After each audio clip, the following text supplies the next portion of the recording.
The global spectacle of cricket, often misunderstood, is more than a game. It is an intricate, centuries-old drama played out on a field of honor. Forget the slow pace. Beneath the surface lies a physics experiment, a psychological battle, and a legacy forged in empires. This is a deep dive into the amazing, hidden details of the sport that commands the devotion of billions. Our journey begins not in a stadium, but in the fields of medieval England. Cricket's earliest forms were humble, pastoral pastimes.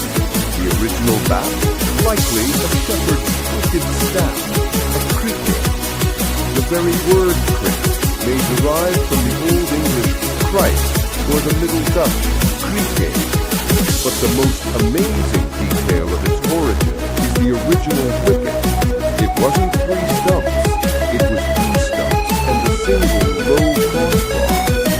Scoring was difficult, and the game evolved because players wanted more wickets, leading to the taller, wider targets we know today.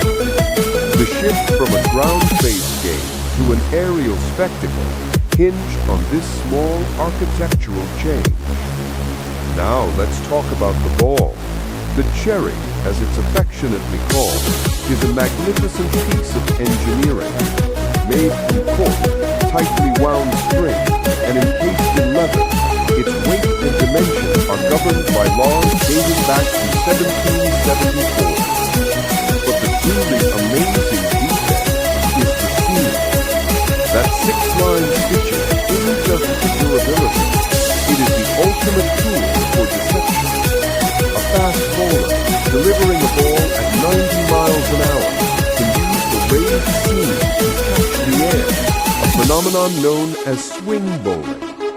By polishing one side of the ball, they create an aerodynamic imbalance, forcing the ball to swing wildly in the air, or even achieve the physics-defying reverse swing, a counterintuitive deviation that makes the batsman's task nearly impossible. This is not muscle, it is manipulation of the air, a masterclass in applied aerodynamics. Consider the role of the pitch. Unlike baseball diamonds, the cricket pitch is not uniform. It is a strip of prepared earth, a living entity that changes throughout a match, especially in the 5-day test format. A green tuck assists the fast bowlers, while a drying scratch pitch, a dust ball, turns the game into a spinner's paradise. The amazing detail here is that the pitch itself becomes a third competitor.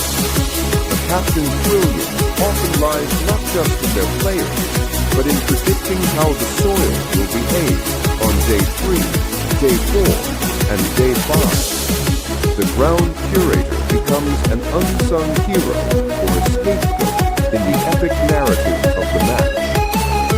Finally, we look at the psychological warfare, the silent aggression that defines the modern game. The batsman stands alone, facing a world-class athlete who is legally trying to inflict pain, or at least intimidate.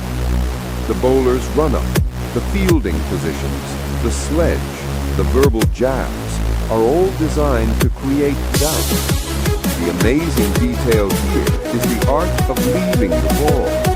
It takes immense mental fortitude for a batsman whose natural instinct is to hit, to deliberately withdraw the bat from a ball traveling at blistering speed, knowing it will miss the stump. It's an act of ultimate patience and calculation, a testament to the idea that sometimes the greatest action